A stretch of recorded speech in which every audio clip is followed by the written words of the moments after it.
welcome to this week's Monday Minutes. My name is Kelly. And my name is Jessie. And this week, Kelly and I are going to show you a couple easy ways that you can make reporting a lot easier if you use the acquisitions module. So what we're going to do is we're going to start out by talking about ways that you can connect authorized values to your acquisitions baskets. So Kelly, what's the first thing we're going to do once we get into the acquisitions module? Well, Jessie, from the acquisition module on that left-hand side, there is a option for manage order basket fields. This is actually found in the administration module, but Koha has made it nice and helpful to combine those choices. So here we are, we have the ability to create fields that are going to be used at the basket level. Now, this is a great way if you want to track collection codes or shelving locations that you've created. So when you're running reports, you can easily see that information. You can even make them searchable. So if you can see here, we have collection code and department searchable, but no for location. Now, if I want to come in here and change that, I can come in and select that checkbox. So when you're creating a field in the system, you can give it any type of name, whatever description, and then connect it to an authorized value.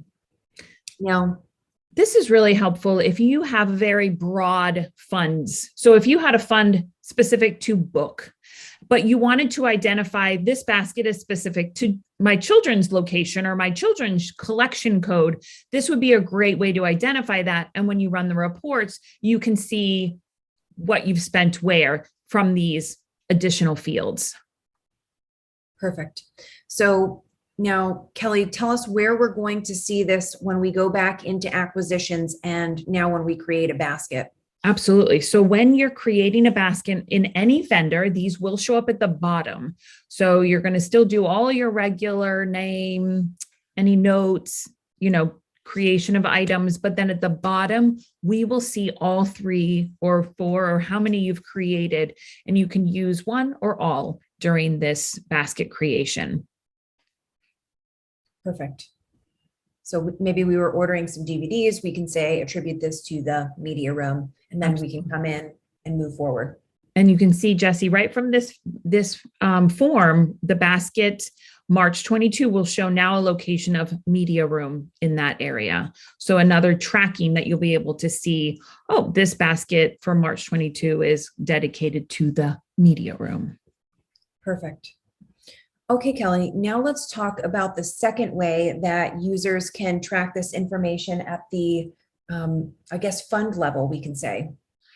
Yeah, absolutely. When you're adding items to a basket, you can actually attribute specific fields also. So another way to track orders, but more on the item level.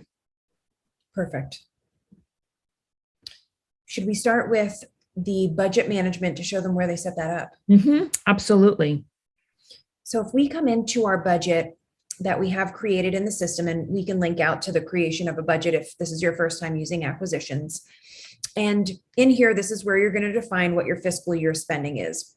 Once you have that information defined, the next thing you'll do is set up your funds.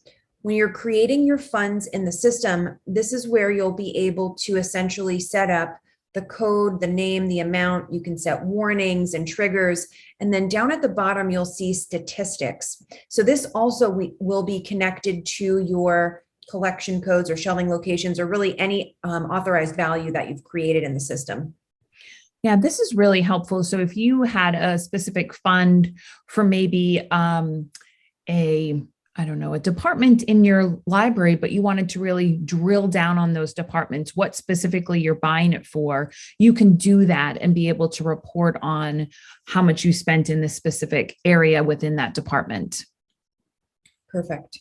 So let's go back now to acquisitions and show them where they will see that information in the system. So if we come back over here to a basket that we've created, now in this case, we didn't connect an authorized value for the basket level, but what we'll do is we'll come in here and we'll create a new record in here. Perfect. We'll come over here, grab one of our titles, and we'll add that order in. So now as we're creating our order record in the system, we can come up, define our information, select the type of item that we're purchasing, of course, any other additional fields that you want, add the item. And then as we come down here to select our funds, you'll notice we'll be able to now select the statistics for both our collection codes and shelving locations. So now I can come in and define green lights as adult and nonfiction. Yeah, this is a great way to drill down and really look at what you're spending money on by looking at by shelving location or by collection code, or create your own authorized value to do that. So it's a really fantastic way to, track more data. Awesome. Okay, Jessie, this has been fantastic. We don't hit a lot of acquisition stuff, so that was fun to be able to do that. Yeah.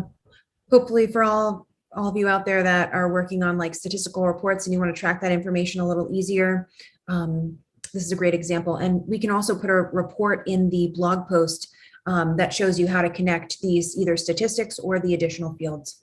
Awesome. That would be great. Everyone's going to ask for that. So that's awesome. Okay, well, have a great week. Have a great week.